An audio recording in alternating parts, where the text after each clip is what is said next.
It is 6:03 p.m. on Tuesday, July 14th, 2026. We will call the Common Council meeting to order. Let's stand and say the Pledge of Allegiance. I pledge allegiance to the flag of the United States of America and to the republic for which it stands, one nation, under God, indivisible, with liberty and justice for all. Roll call, please. Varga. Here. Romano. Present. Weigel. Here. Backelman. Here. Adamson. Present. In front of you are the minutes from our last meeting on June 23rd. Were there any changes or corrections? I did have a small change. Okay. Under Chip Hill's portion of the minutes, it's got a strange designation of trellis, and the plural form of trellises would be ES. So T-R-E-L-L-E-S. Trellis. Plural form This is of the plural trellis. form of trellises. Yes. Or trellis. Okay. Probably did. Any other changes or corrections? Do I have a motion to approve? So moved. Second. Motion by Jennifer, second by Tad to approve with the noted change. Further discussion? All those in favor show by the usual sign. It is unanimous. Next up, we'll have the floor to any kind of public comment. Any kind of public comment? No? Okay, we'll go ahead and close public comment period. Next up, we have a zoning map amendment, and I think I did pass it down. It's ordinance 2026-27, just so you're aware, 2026-27. But before that, Nathan, come on up and explain what we're looking at. Thank you. Yeah, the hard copy ordinance, I was still drafting when the packets went out, so that's, it's a pretty standard draft. Our standard ordinance, the main thing is that the Plan Commission does have some zoning commitments that they attach to this. So dealing with that and how we word that has to be figured out. So what this case is the lot north of Rhodes Enterprises site there on Walnut Street, property at 105 North Walnut Street. It's currently a home. He's looking to rezone this to GB. It's currently zoned R1, rezone it to GB and use that for expansion of his business northward. One of the zoning commitments that the Plan Commission discussed was the need for having a fence on the west side of the property line.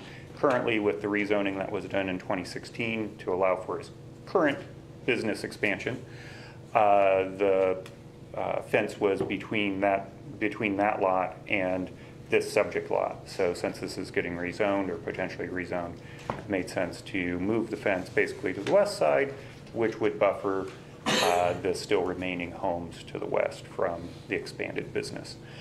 So that's it in a nutshell. Comes to you with a favorable recommendation from the Plan Commission.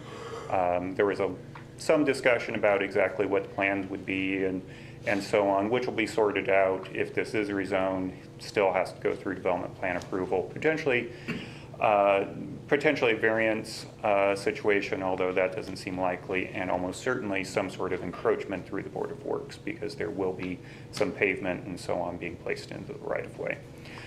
So there are going to be additional review opportunities as this may progress forward. So that's the summary. Any questions for me? Questions of Nathan? You said this passed with unanimous approval minus one member being gone, right? Correct, yes. Okay. I did have one. So I know that you highlighted the side yard setback shall be no less than 10 feet, but I think we had two versions and that was altered. Is there like a different request, or is that because it's going to be paved, or? So the staff report that is marked up, which is this one, is reflective of the modified zoning commitments. So in 2016, when Rhodes Enterprises came through with the rezoning for the lot they're on now, there were zoning commitments attached, which were those three.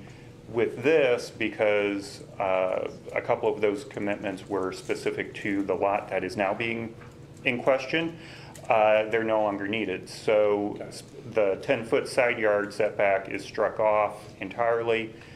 Zoning minimum is 10 feet, so it was basically just a duplication of what the code already required. And then, as I mentioned, the fence requirement got shifted, and then no outside storage of materials rather than specifically recyclable materials. Got it. So those are the modifications being done to the 2016 commitments that'll be applied to both properties in the end. Okay, thank you. Any other questions of Nathan? Thanks, sir. Thank you. Appreciate it. Hold on one second. Are you ready? Okay. Do I have a motion to read ordinance 2026-27 by title only? So moved. Motion by Jennifer, seconded by Brent. Further discussion? All those in favor show by the usual sign. It is unanimous. Please read ordinance 2026-27 by title only. Ordinance 2026-27, an ordinance amending the zoning classification of certain property from the R1 Single Family Residential District to the GB General Business District. Thoughts and opinions on the rezoning? Motion approved. I'm in favor of it. Okay, is that a second? Second. Okay. I have a motion by Ryan and a second by Tad to approve ordinance 2026-27 on first reading. Further discussion? All those in favor show by the usual sign. It is unanimous. We'll move that to second reading at the next meeting. Okay, next up, we're going to get into amphitheater territory here.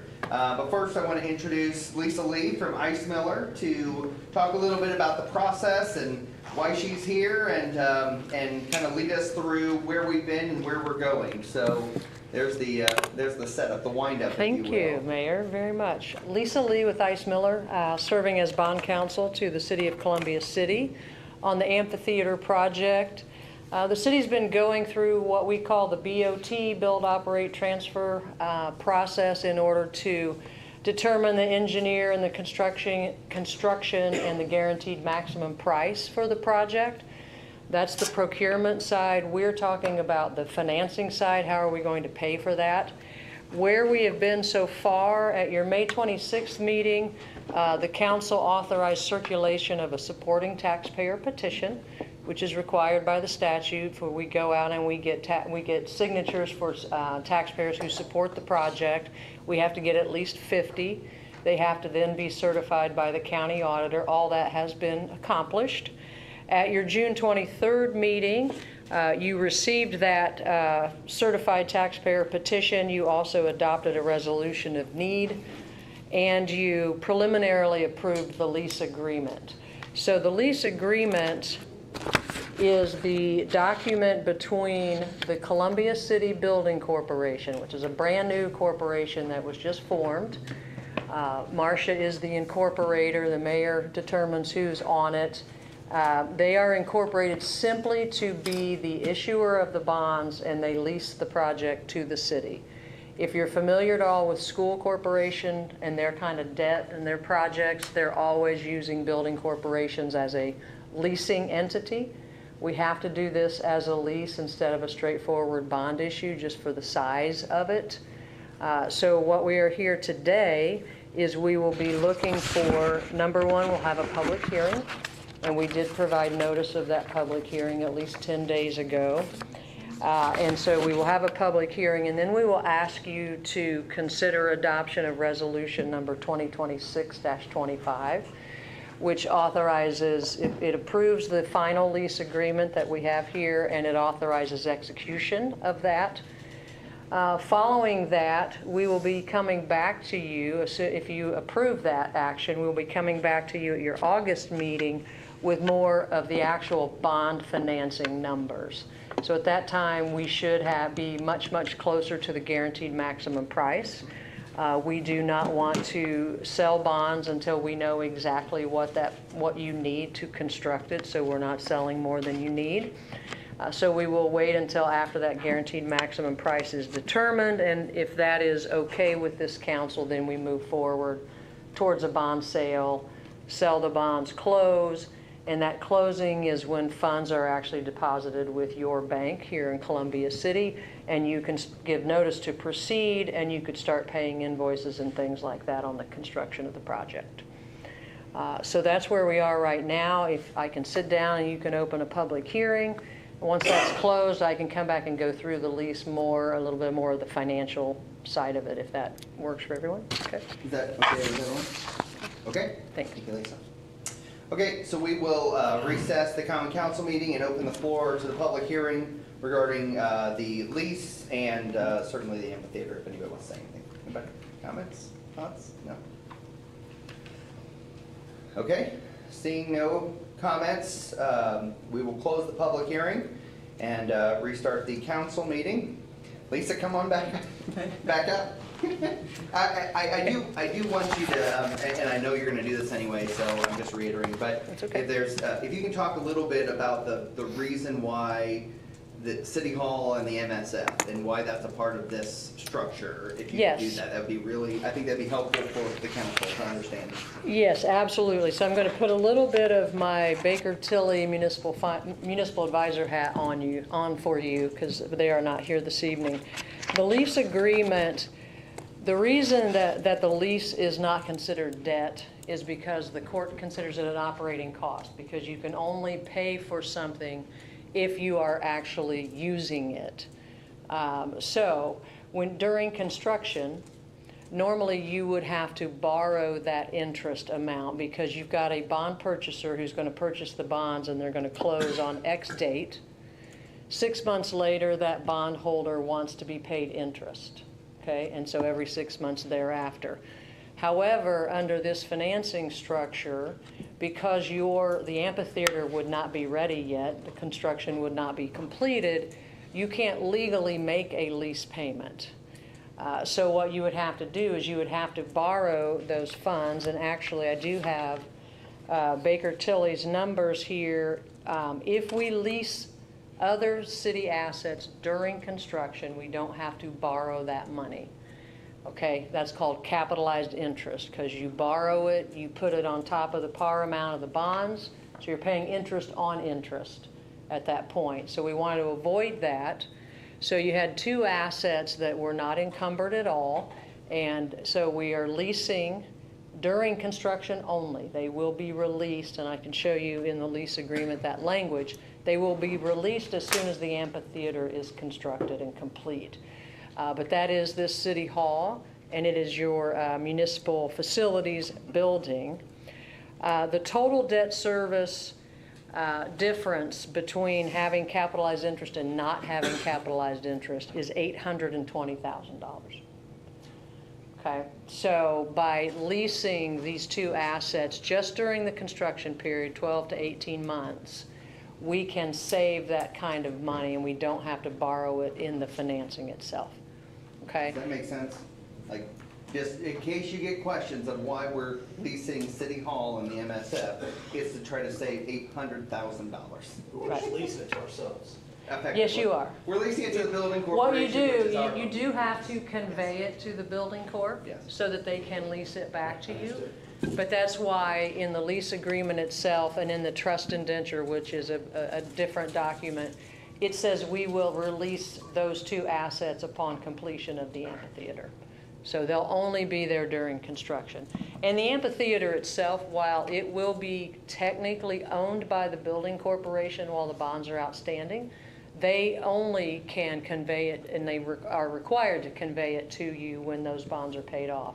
They do not have the option to sell it or do anything else with it. It is a city asset. They have to hold it for lease financing structuring purposes. But that's why we're leasing those two assets during construction. So what we're looking at in the lease agreement itself are lease rental payments during construction of somewhere around $320,000 a year. So $160,000 semi-annually. And then the full lease rental payments upon completion of the amphitheater, we're anticipating somewhere around $630,000 to $634,000 annually. So break that out semi-annually. And we are paying these from general revenues of the city. My understanding is they're looking to use food and beverage funds, but the reality is if we do a general revenue pledge, what that means is during your budget process each year, you can determine what funds you have and you don't need to use in something else. If you needed to use food and beverage somewhere else, what other revenues could you use for this? So you will have that flexibility at every budget session. And I'll also add in, so right now, and again, we've been talking about the amphitheater, but again, I've tried really hard not to throw out hard numbers yet because we don't have the final numbers yet, right? But last number, Chip, you can correct me, but somewhere around $6 million. And keep in mind that the numbers that Lisa's talking about is with 0 sponsorship, 0 grant dollars, so this is the top, okay? Yes. So I want you to know that we are working really hard to bring get that that number down pretty significantly, okay? So my hope is that when we come to you in roughly a month, that we'll have a package of some sort to be able to say, here's where we were, here's where we are, the numbers that are on this list are the top end and are not what we're actually gonna be paying. Does that make sense? Okay. Yeah, we do have to approve maximum Yes, numbers. maximum.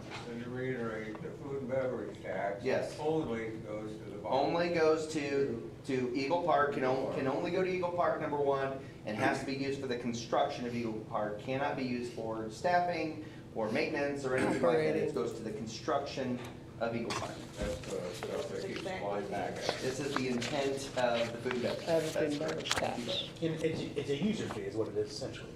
The food and beverage tax? It's not tax, it's a user fee. It's, yes, essentially. yeah, I mean, ultimately, it's Yeah. 1 cent on the dollar, People who right? eat it, So- yeah. You choose to exactly. pay it. Yep. It's not. Yep. Right, And if you go to yes. Fort Wayne, you pay their food and beverage, you go to Shipshawana, you pay their food and beverage, that's it, so, yes. I just want to make sure. No, I appreciate that, thank you, that's good public information. Yes, and there was something else I was going to tell you. Let's see here. I think that is the action with respect to the lease agreement. We're asking you to approve the execution of it. We will then, if you do that, we will provide notice of the execution. That starts a 30-day objecting period. So we're just looking to get that period started. We recognize that you can still put on the brakes at any point until the bonds are actually sold. So you will have another opportunity in August. As the mayor said, we anticipate having by then the guaranteed maximum price. So then all the numbers will be based on the guaranteed maximum price. And then what happens is if we get to the sale of the bonds, even though you approve some maximum lease rentals in here that we kind of mentioned, once the bonds are sold, then we have to actually match the debt service on the bonds to the lease rentals. So we will lower those lease rentals to match what is actually paid. So right now, the interest rates they're looking at they might be basing these numbers on a maximum of 6% or something. Again, I'm not the municipal advisor, I apologize. But if the bonds sell at something more like a 4% or a 3.5% or something like that, we have to true up those lease rental payments to come down to match the debt service payment. So you are not paying extra every 6 months, okay? You only pay what's required to pay the debt service and pay the trustee on an annual basis, So that action that is on the agenda, I think, as number 6, to consider resolution 2026-25. And then just while I'm up here, you have an ordinance that we're only asking for introduction this evening. It's ordinance 2026-26. This is the pledge ordinance. So this is the ordinance that says you will pledge any legally available revenues, and to the extent those revenues are not available, you would put on a property tax if you had to. Baker Tilly, as your municipal advisor, has to show us, as your bond counsel, that they fully expect that you have at least 125, if not more, and usually it's much more than that, % coverage of the revenues that you want to use, that you have identified as wanting to use, that you have coverage of the debt service so that it's reasonable to conclude that you would never levy that property tax to pay that debt. That's so that I can then give the opinion that this is not a controlled project, not subject to petition, remonstrance, or referendum. Okay, so they have given me that assurance that you have the coverage levels, and I would expect maybe at the next meeting they can come and show you those revenues and what the coverages are before asking you to approve the bond issue itself. I do think they're planning to be here, if not the next meeting, Yeah. GMP meeting or one of those things. Yeah. But I want to make sure it's really clear, because I think Lisa said it, I think really well, but I am not going, and I'm sure you will not either, vote for a project that will raise taxes. No. Just to be real clear, crystal Right. clear with the public, I will not support a project that's going to raise taxes Yeah. for an amphitheater. But you do want the best interest rates you can get. Yes. And if you Yes. only pledge general, any legally available revenues, the bond purchaser pool, looking at those is much smaller and the interest rates are higher, because if you don't have enough general revenues, you're not paying their bonds off, Yes. right? And so the property tax backup is exactly that. It is a backup so that a bond purchaser will give you the best interest rate that they can. So that's just a guarantee, essentially? Yeah. It's a backup guarantee. Yep. Yeah, so this will be sold by a competitive sale. I believe they are going to go for a rating. So there'll be official statements, offering documents, so it will go out to the entire country of potential investors to try to get the best possible interest rates you can get. It will not just be in Indiana. If I were the council or a general citizen, I would be asking, why are we doing this all before we have a GMP? Can you explain why it's important to do these things ahead It's of a time? long process. The lease financing process from beginning to end, I mean, I just said at your May meeting, you took some actions at that meeting, and we're still going to your August meeting. So a traditional bond issue can be done in like 60 days.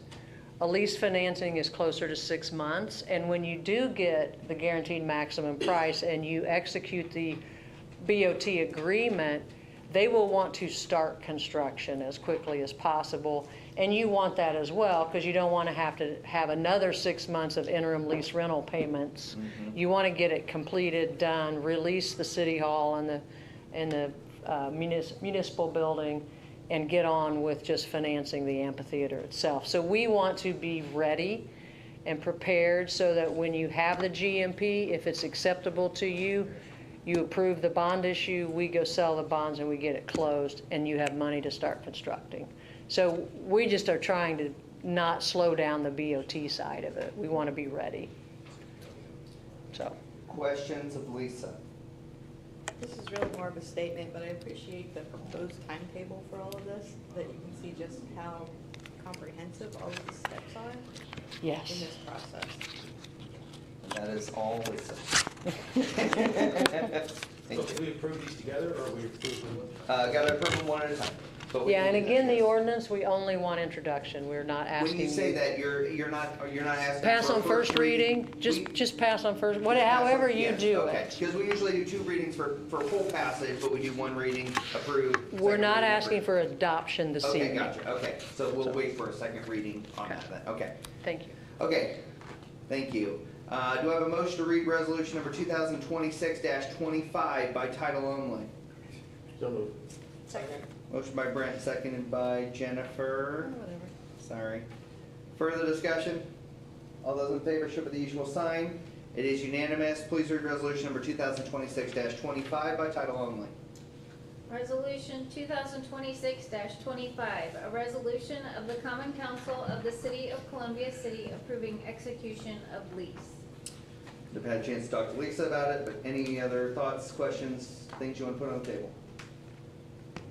Hearing none, could I have a motion to approve resolution 2026-25? So moved. Second. Motion by Brent, seconded by Dan. Further discussion?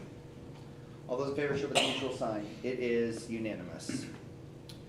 Next up is, we'll get there.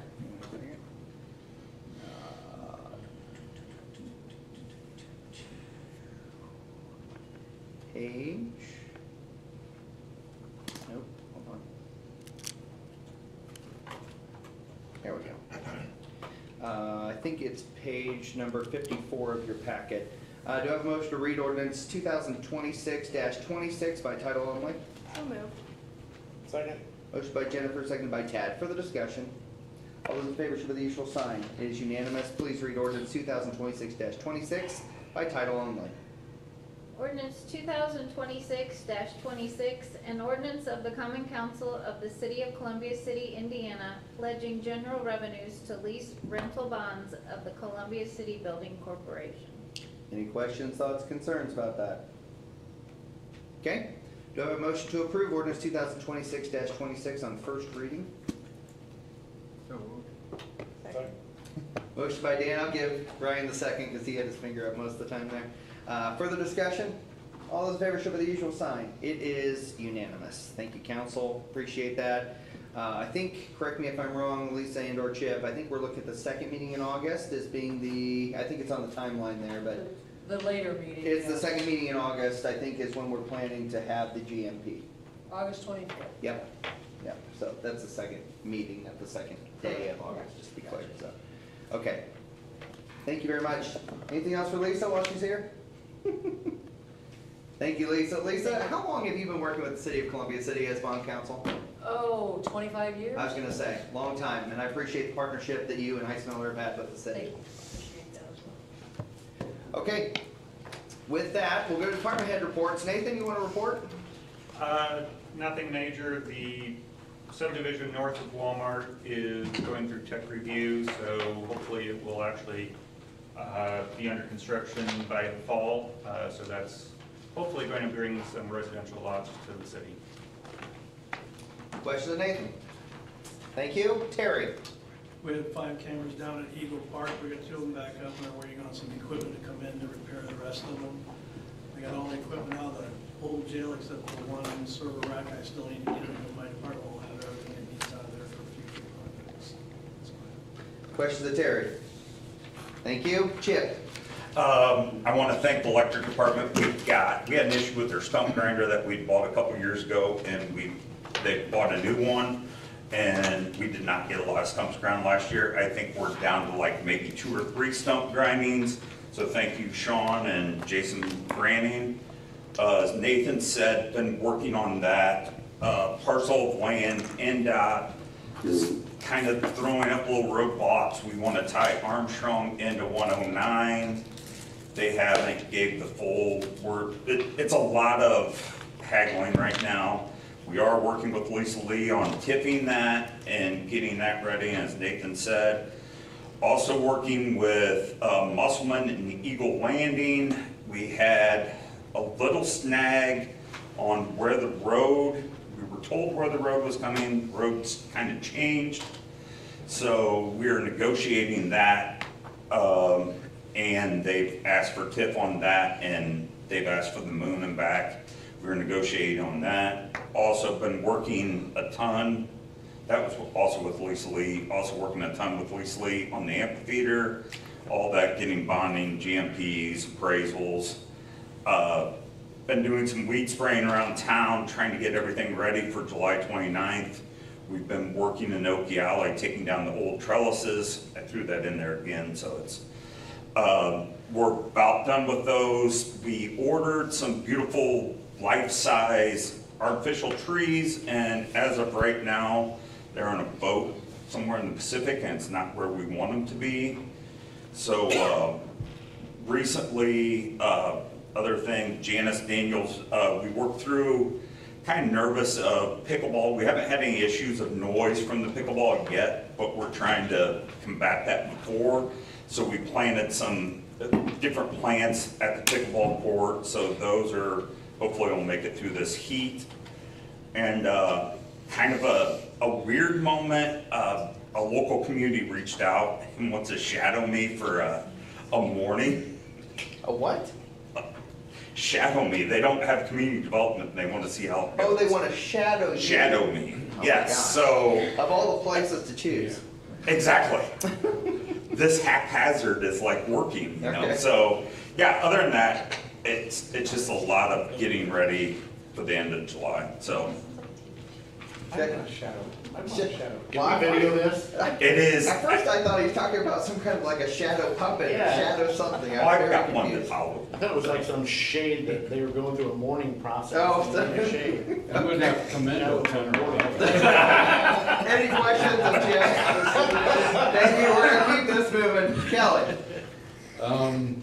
Yeah, we had limb pickup last week, or Monday last Monday and Tuesday. It took 2 days to finish that. Wanted to shout out to Jason Wells, came in and helped with the time capsule, get that Yep. flipped over and. Yep. He helped carry it over to the thing, and he had a flathead screwdriver that allowed us to pry it open, and he was a lifesaver that day. Yeah. He really was. And then we've just been busy with 50/50 sidewalks. Brett Bockelman kind of started a movement over in his area, so both the neighbors on each side of him decided they wanted to. Oh, really? put out Lucky you, there. trendsetter. I know. Yeah, so we've been busy working on that. Yep. Questions of Kelly? Thank you. I want to Yes. thank him. Yeah. Their crew did a phenomenal job of doing that. I can't thank them enough for doing what they did and how they did it. I mean, it looks phenomenal. So thank you. Great. That's great. Congratulations. Tom? The new engine is in Indiana. It's a Hoosier Fire getting striped, and the equipment that the dealer is responsible for getting that put on. 107 is in Indianapolis getting those repairs I've been talking about for the last month and a half, 2 months. Finally getting that done. We're prepping and getting ready for 4-H fair. Pre-plans are ongoing and doing well. And I can't scroll down on this thing that the mayor makes us submit reports to him with, so I'm done. Well, maybe Shota can help you with it. Questions of Tom? Thank you. Jody?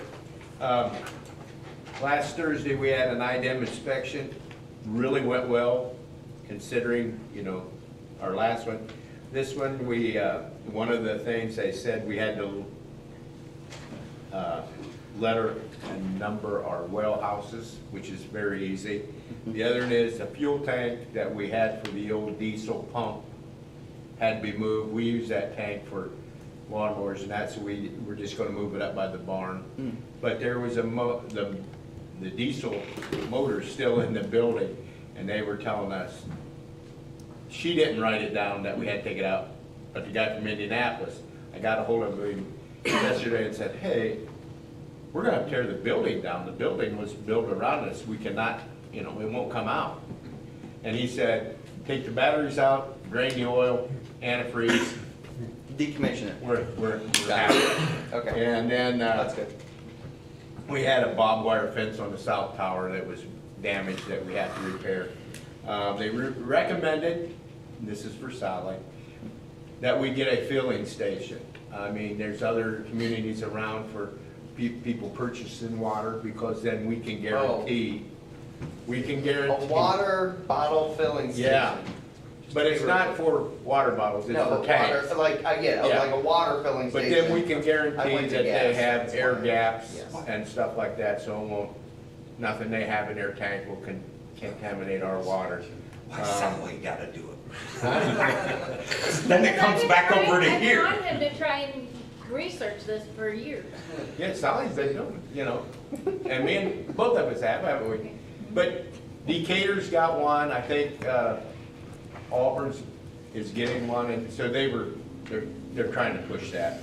And then they also recommended that we have a cross-connection ordinance, and they made a recommendation that we need to put some action, is if they don't do what they're supposed to do, that we can fine them or whatever, to kind of force them to it. We have, okay. When you say cross connection, because my immediate thought goes to, we have a backflow. It's all one thing. Okay. Cross backflow, where the Nathan? the backflow, Sally needs you. they have to be tested every year. So our program that we've got now is, every month, we can tell who has to redo theirs. Yeah. We send them letters, but we can't guarantee they're gonna do it. And she said we need to put teeth in it so that, they're more likely to get it done. So, Okay. that was the only things that we had wrong, and none of them had anything to do with quality, water quality. Good. Question of Mike? Thank you. Mike? I got notice that skater project, the last phase of that, should start up the end of this month or first of next month. For setting the new panels and getting the sites ready. We completed our sampling, our 30-day period. The samplers were sent back today. We're still waiting our first round of results. So hopefully it shows us something. If not, then we're going to run around the samples on the influent of the treatment plant. There's a few things there, places that are not caught by the places or the sampling points that we had. So we may set up something there if we don't catch anything from the system. So. Good. Question to Mike? Thank you. Sean? So we've been working at the alley behind the old Walgreens. There's an overhead line, three-phase line that goes through there. 4 of the 7 poles failed inspection, so we replaced all 7. Reconductored, built overhead banks. It really cleaned the area up, made it look a lot better. But we have no information of anybody going in the Walmart or the Walgreens building, but we're just doing it because there's less load right there with them not being active. So it looks really nice. If you're into that kind of thing, you're weird like me, that's kind of neat to see. Drive back here and check out how they cleaned that up really well. Again, Jason Brady's been doing the stump grinding for Chip. Doing a great job. The new grinder works really well, so really happy with that. So hopefully have that done here in the next week or so. The fuel pumps were effectively removed from the maintenance facility finally. Backstory, a few months ago, well, for years I've known we've had issues, but they kept claiming it was in the pump itself. We started getting water in our fuel about 3 months ago. I immediately ordered the evacuation of the tanks. We sucked all the fuel, everything out, cleared it out. 3 months later, they finally get in to remove those tanks. They have 2,500 gallons of water in the fuel, the gasoline tank. So it's a good thing we did what we did when we did it. But that being said, test went back to the IDEM. They found a mild amount of contamination in the soil, so we have to do some remediation on that. Nothing major right now. So, and we feel like it wouldn't even have thrown a flag if it wasn't so close to the river. The levels are so low. So working with them on that. We're working on waiver process and some things. We have options. So I'll let you guys know when we finally come up with a final solution on that. Started working on some electrical engineering on some overhead lines by the aquatics facility, clean that area up, maybe prepare the area in case we do spend a lot of money on an amphitheater. We'll be ready for that. So we're working on that. We did set the transformer, the underground 3-phase transformer for the CTE building for the new high school building today. So that's getting closer to getting terminated and hooked up. Hopefully the next couple weeks we'll have that up and going, which will be nice for them. And then our north substation, when we had that tested this year, we had a new company do the testing. They ran the oil that was in our transformer and our load tap changer through some testing. Came back with some gases in it that suggest that there's some arcing going on. So they're suggesting an oil change for the transformer and the load tap changer unit. Got prices back on that. It's $106,000 to change the oil in one of those. So I sent some other options back to our engineers there, and they're going to roll those over. But eventually we'll have to do something with that. So I'll keep you informed on that. Other than that, day-to-day operations. Questions of Sean? Thank you. Gary? All right, Officer Didion, Officer Blocker are in their 3rd phase of FTO, doing very well. By the end of August, they should be released and on their own. They've already been through the academy, so they'll be good to go. Officer Myers, if you remember, he was the lateral from Marion. He has been released from FTO and on his own now, so he's through the academy and good to go. Stars and Stripes and fireworks went well. Matt stopped in my office one day and told me that he had multiple compliments of how well we got traffic out of the park. I would say by like 11:07, the park did. So good. It worked out well, decent, and he said they had a big turnout too. So he says typical year. So yeah, I thought it was like, man, we're done already. Yeah. We set up some electronic signs and everything to help people understand US 30 left lane, Yep. downtown. But you didn't let him go straight across, it was in the Yeah, right I of let him go way. straight across. Oh, you did? I just kind of stood over and just kept him coming. Gotcha. If Okay. the one, I did have like 2 people, I want to go that way. I said, well, you're in the wrong lane, keep going. Yeah. Go down, turn around. I know way around. Turn around. Gotcha. So it went out, got out good, so everything worked out well there. Like Tom said, we are in the planning stages for the 4-H, and we also have the Wheels of Whitley County August 1st. first, so that's coming up. But yeah, got things going now. Kudos to Detective Crabtree. He did a great job with the wet lab training right in this room, so for you, for people who don't know what the wet lab training is, we have people come in and we go through like a classroom portion, then we let people drink and get a little tipsy, and then we do SFSTs and train our officers and then have them do like testing or stuff. Do you think they would fail, or do you think they'd pass? And then we PBT them and do all that stuff. So it was kind of a fun training for everybody, and everybody got home safe, and Yep. had to sign waivers once we got them home, and then they stayed home, so. Yep. He did a great job with that, so kudos to him. Dispatch is doing good. Good. Nothing to report there. Questions of Gary? Thank you. Marcia? Nothing. Sally? Nothing. A couple of things. Leslie sends her regards. She is at ILMCT, which is the Indiana League of Municipal Clerks and Treasurers.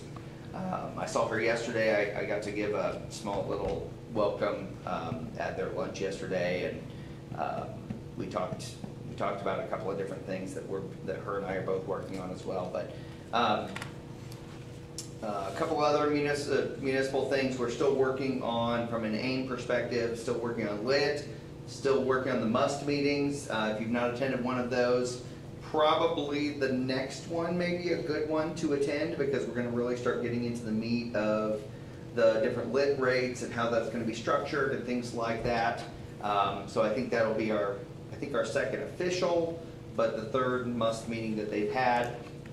None of us are a voting member. Leslie is the only voting member by state statute on that committee, but they had a really good first real conversation, which was great. Let's see, what else? Yes, everything 4th of July 250 went wonderful. Thanks to Jennifer for her work as with the county historian and opening up the box that was fairly damp, but she was very gentle about taking those documents out, trying to show them around.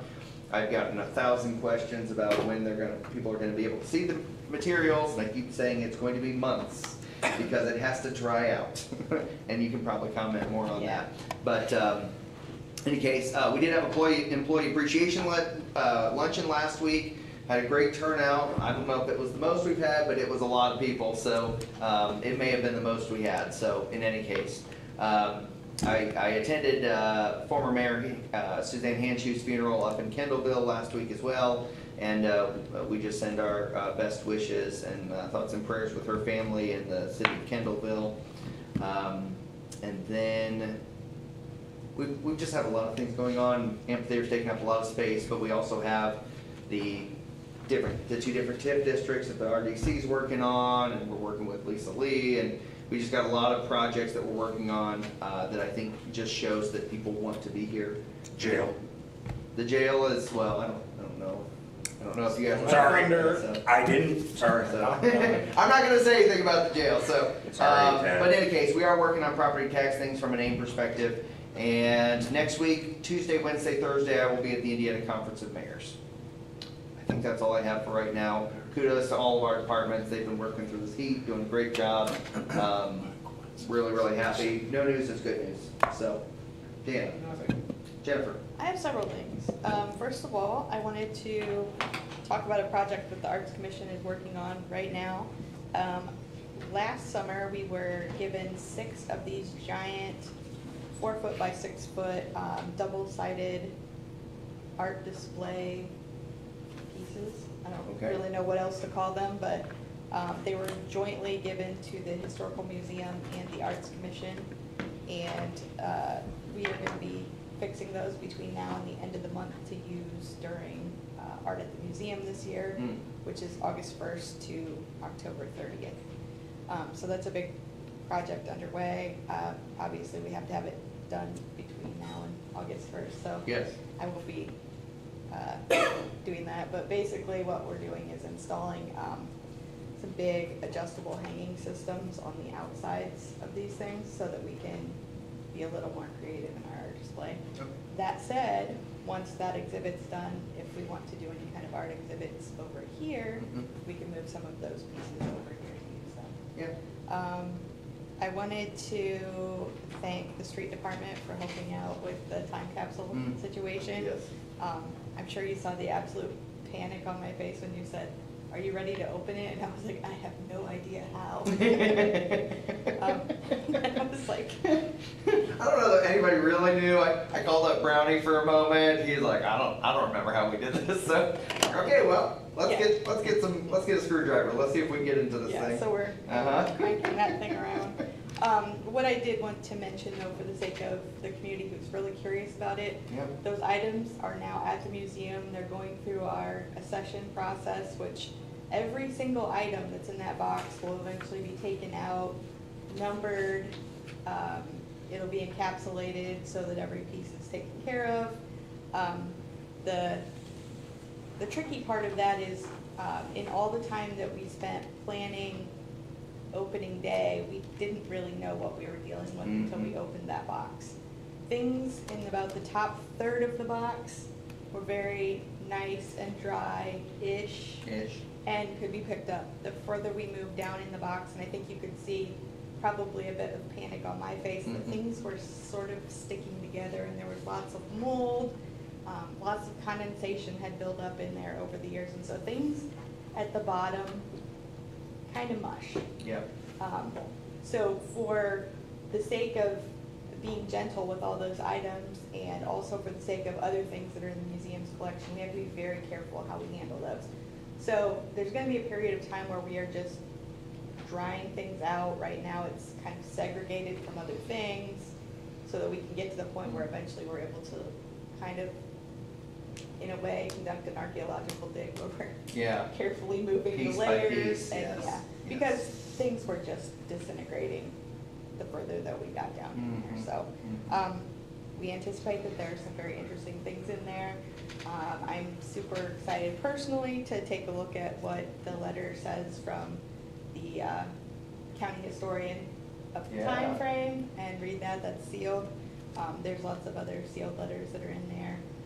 Once we get all of this stuff to the point where it is viewable and that sort of thing, then we're gonna put together a display, and we've been kind of brainstorming how we wanna do that. There's a lot of stuff in there, so. Yes, there is. It could be a very large display. Yes. We might also utilize the case that's out here and Mhm. put some things in there so that people can have a chance to see some of what's in there. Yep. Because it's very interesting and it's community history, so. Absolutely. Kind of exciting, and it was a neat opportunity that we've been talking about for a really long time.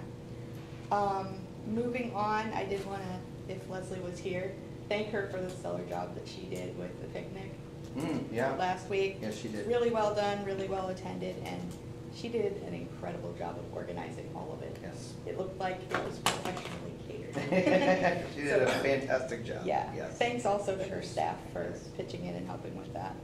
And then I did want to mention that volunteers are needed to help repair the sidewalk mural that's over by Okie Alley. If anybody wants to come in, you don't really need to have a whole lot of art skill. It's just gonna be kind of like, It's a little tedious. it's tedious. Yes. But we need to get that done by the end of the month. Yeah. Or sooner. Get Um, it re-energized. Yeah, Yes. it's gonna be sort of like paint by number, so if you have some spare time and wanna help out with it. Gotcha. We don't have to start from square one, fortunately, but there's definitely some parts of it that have kinda gotten eaten away over the past, I think, 2 years that that's been on the ground. We learned a lot through that project and are probably not gonna do that kind of mural again. So pretty. It was. So pretty. It really, really It's was. Kind of realistic looking. Yeah, very much so. So the original artist that did that, Doug Egoff, will be kind of overseeing the process of Mhm. trying to clean it up and fix it to the best of our ability. And again, we have to do that by the end of the month. So if anybody wants to help out with that, just contact me and we'll definitely make sure that there's a part of it. A brush and some paint for you. Yes. Okay. Anything else? No, that's it. I will mention, appreciate you leading the municipal patriotic decorating contest. Is it Beanhoff? Yes. Beanhoff family at 410 East Van Buren Street was the grand prize winner, if you will. It does look like it's It right looks out of a like magazine. right out of It's a really, really magazine. cool. And then also, Biggs family, Beitzel family, and Schaefer family also won awards for that. So congratulations, those of you. We did post it on social media as well, but, so, great, thank you. Thanks. Tad? Well, redevelopment, I mean, Chip already talked about everything, the mayor. So we didn't have a lot of updates, but the jail, we now have 3 different firms who are interested in working with us and talking through what the future of the old jail could look like. So moving forward on that, we did get a couple of appraisals for the old Smith Brothers property. So we're working on that. And then the 2 TIF districts, one north of Walmart and the one out past Kroger for another apartment complex. Chip's been working diligently on those things. And we approved a facade grant for downtown. So that's about it. Thank you, Tad. Brent? Nothing. Ryan? Anything from the audience? No? Lisa, I didn't give you a chance at board. Do you want to say anything? I have nothing to say. Okay, then with that, we will call the meeting adjourned. CIP committee is next. All right.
Okay, we're live. Okay, so what you have in front of you, I could have brought more information, but I didn't want to bore you. This is the test kitchen at the Marshall Building. Sorry, Sally.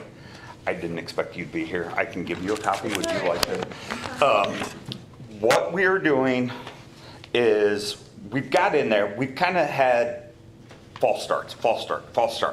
We finally figured out, we've called all the right people. The equipment we have right now is a combi oven. So it's convection oven. It has a hood and it's only rated for steam. So we cannot do any official cooking of boiling anything that puts off, what is it? Grease-laden vapors. Grease-laden vapors, So you yeah. can't even boil meat, anything like that. So as a steward to the city, I've been kind of socking away. CIP gives 60,000 to that. I kind of socked away a couple, this is, plug your ears, I had $120,000 in that account. That was not good, and someone borrowed it for something else. So right now I have $47,000. I'm not throwing him under the bus, but he's at the table. We And had CIP committee approval in the past. We funded other things because test kitchen was going nowhere at that I know, time. and we have, so now we have Kathleen Bollinger, Kat, is working there part-time, and so she reached out to Tinkles and said, hey, we want to do this full redo. That is the AI photo on the back page. It is AI because we will not have the stuff behind the cooking space. Like not all the shelving and stuff. Not all the shelving. But it'll It'll just still be open, though. It'll be a stainless steel counter, open. We're blowing out a wall.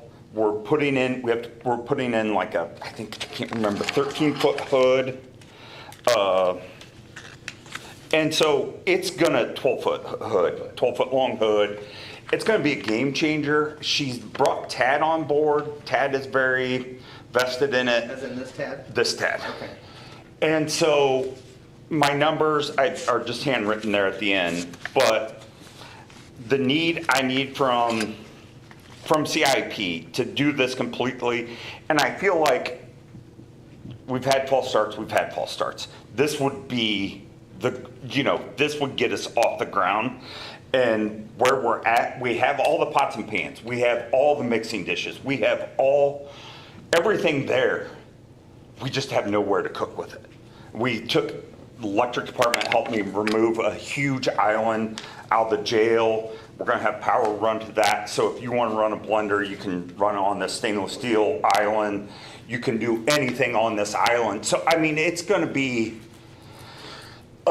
multi-usable, just not for bakers. Right now, we could do baking classes, but that's it. We can't do anything more. And so this is gonna be, a deep fryer's included. We're kind of kicking around, do we want to do a deep fryer just because of the grease, clean the grease? But I said, I don't know if you guys, if anybody's watched The Bear, I've been addicted to The Bear. So I'm like, yeah, let's put it out there for everybody. I mean, it's in our old comprehensive plan, it's in our new comprehensive plan, and I really get excited. We had I think you were copied on, a guy reached out on Facebook that wanted to start doing cooking classes. And so Kat and Tad met with him, and he's like, yeah, I would like to start this. And I know, we've kicked around like getting the mayor's mom in there to do cooking classes and, like cookie classes and all this. And Kat's got an incredible mind. It sometimes wears me out, but it's an incredible mind. And so, it's unlimited what we could do there, cookies for Thanksgiving, cookies for Christmas, all that. And then, what is Kathy that lives on North Whitley Street right next to the... Kathy Blinky? Yes. I've met with her a couple times, like doing Easter egg coloring, all that, and it's got an area that you could rent out for like if you're doing a bridal shower and different things like that. But it's always been false start. And, and we get somebody that's all excited and then they realize we don't have all the proper stuff. So they kind of just like step away from it. Right now we've got the best momentum we've got. And I think for 56,000, do we have 125 left or is it? And that 5 of what? seed it for future projects and, Yeah, I don't know the exact numbers, but we have we have $56,000. yeah. And so I just like that. I mean, I think it'd be great. I cannot cook. I can cook macaroni and hamburgers. That's my favorite meal because that's all I can cook. And so, but I think that I think we built an incredible food and beverage, like atmosphere downtown. I think we can continue building on this, by providing people a space to come in and cook. So that's the gist of it. And maybe even attract from outside. Go ahead. So Yeah. this also has a potential to generate income, correct? Correct. Oh, yeah. I mean, the goal would be that it becomes self-sufficient. 100%. I think it Ultimately. expires next year. Next year's the The final year. final year, With the 2027. school to say whether or not it's a fish or cut bait kind of Yes. scenario. Yes. Interestingly, Lisa, when she was my EDC appointment, started yes. having this conversation a long time ago. Uh-huh. Long time ago. It has been in the queue forever. Yes, it's been a long Yes. time coming. So, let me just make sure I'm real clear Yes. about what you're asking. You're asking for the 56,000 or whatever it is. Yes. To finish this project. Correct. And to be able to there is no more construction, no more need to do anything else. You're ready to go after this number is paid for. 100%. So we brought in the school because the school was, what are you doing? What are you doing? And Tinkle's brought in, this is where I'm kind of like at a struggle, but Tinkle's brought in their best electrician, their best masonry, everything's going to be done. Everything's going to be wrapped in stainless. And so it was funny. School guys were there and they're like, who's the electrician? I don't know. Some guy came to him and was like, where's this panel? They've got like 3 or 4 panels for it. And he goes, who do you work for? And he told them, oh, okay. And they're like, yeah, so we're not getting Joe Blow that, is electrician. They specialize in this. It's all, yeah, we had a team of everybody there, masons, everything. And we're gonna keep all of our equipment and move it around, but this is her vision and I bought into it. So not only are you using what you have there, but you're acquiring additional pieces that will make this kitchen more attractive and more usable. That's why we went with the deep fryer, because we're like, what happens if somebody's making, I don't know, but, taco shells, they want to do that, and it was like discussed. I didn't know a grill would be great. Well, a grill would be great or whatever. And so all of it's in there. What do we got? Countertop fryer, griddle, charbroiler, and a range.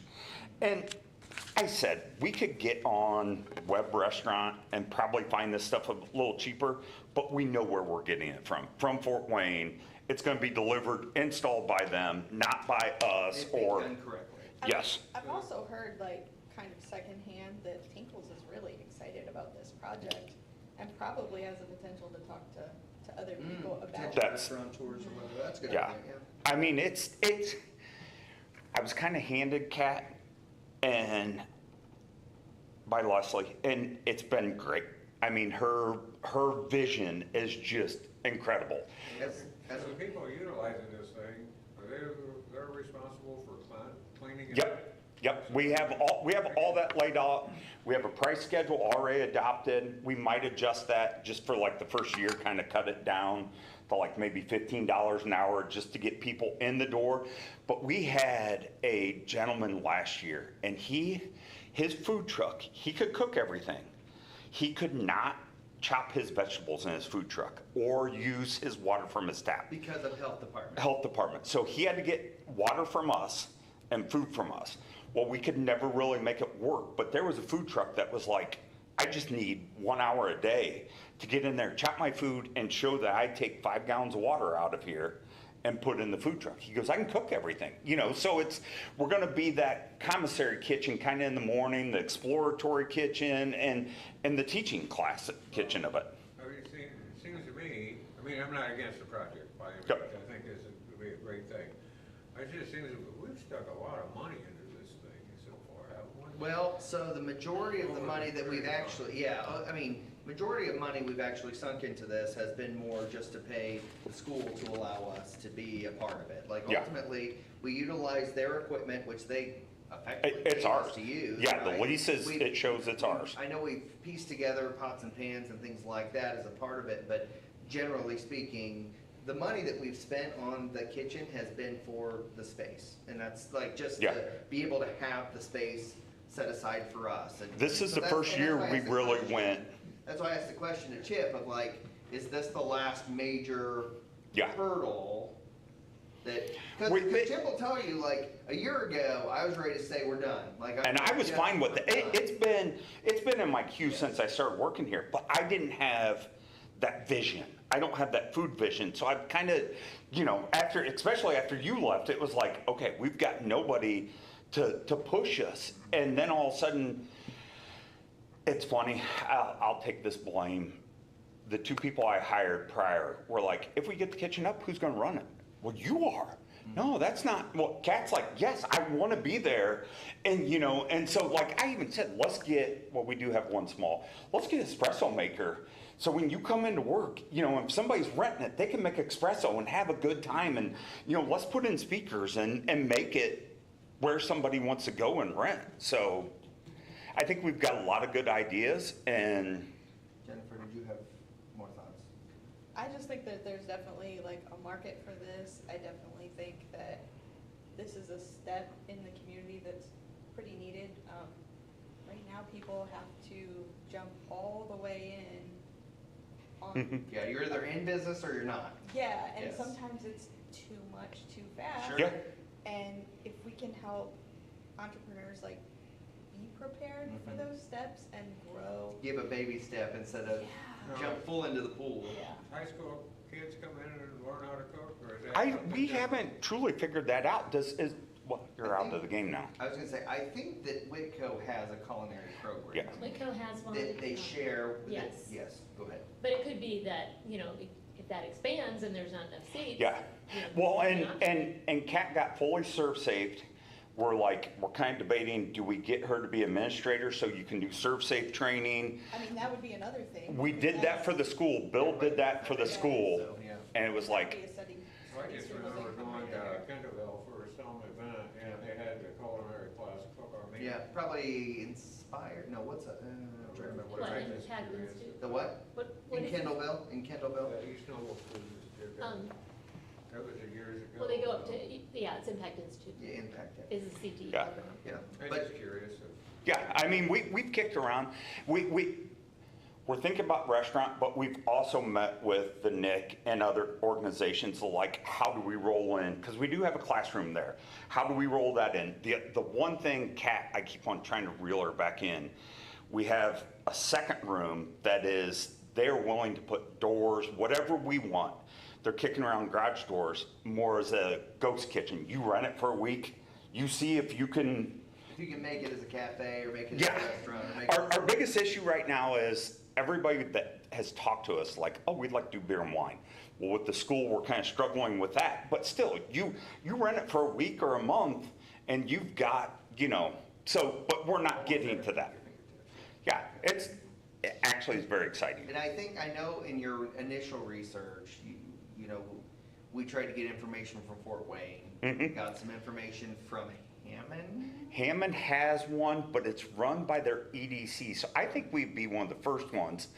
And there's one in Carmel, Cook, they're everywhere But now. the point is but they're for selling. residents here, Yes. to the point, it's either they don't get into business or they jump full in, or they're Go to Fort traveling Wayne. to Fort Wayne and then trying to, Yeah, and then we're they- losing them. and they give up because they're Yes. like, I can't yes. do this here and try to work Yes. here. Well, and you talk to like Wes. He needs those people, and The it, sous-chefs or yeah. whatever. And it's like it's another place for those people to get trained instead of going to McDonald's and then you're stuck in there. So if we can provide an upscale kitchen that they can do everything in, I think it's a great benefit for the city. I come back to Master's Hand Barbecue, and at the very beginning of my time here, they were looking for a place, and they were at the 4-H grounds for a little while. I think they were at the old, not Eagles, maybe it was Moose, I don't know. They were someplace down South Line Street, and then they finally ended up going to Fort Wayne because it just Finding wasn't a place space to here, do it, yeah. yes. And so I Yeah. keep going back to, that was the whole inspiration for me to start to even consider the test kitchen idea. Not to mention, it was a part of our comprehensive That's plan in plan. 2015, so, so in any case, I don't wanna beat a dead horse here, but are we, Yeah. well, what's your, So what's this your? is the thing that gets it over the finish line? That's why I asked that question. This is, Jennifer. yes. I think like, we have like knives or something like that, but we looked into it, it's kind of most chefs like their own knives, then we have to sharpen them, so that's the only thing gray area, but that's not gonna, Insurance involved with this? Insurance, go ahead. we have insurance. Yes. Yep. When you Insurance is mentioned built in. knives, I'm like, And we're actually, the funny thing is, the county comes and inspects us, and she's like, has anybody been in here? And we're like, no, and she walks in and looks, okay, you're okay. And she's waiting, because she keeps on Yeah. saying, can I give out names? Tracy does, because she's Yeah. like, I know people that want to do this. Yeah. So I think it's gonna be, I just watched Chopped and I'm like. Yes, Pork yes. bells. My favorite one is Cutthroat Kitchen. I still think that's one of the best programs, so. Lisa, have any problems? I don't. Jennifer? Dan? No. I'm good. You wanna be de facto vote for Leslie? Yes. Yes, is she okay? Okay, okay, then I think you have unanimous approval to move forward. all right, thank you. It happened. Okay. Yes. Anything else for CIP? Okay, we'll call the meeting adjourned. Thank you. Cool.